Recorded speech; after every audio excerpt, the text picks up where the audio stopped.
Allora vi auguro una buona Pasqua a tutti i miei colleghi e buona anche al Papa. Ciao, ciao.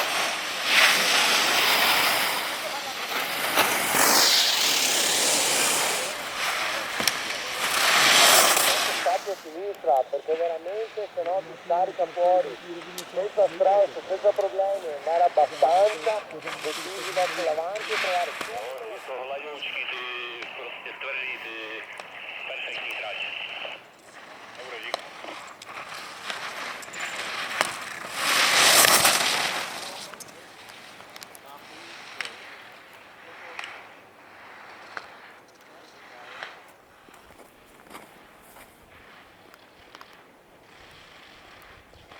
tutto bene Stefano,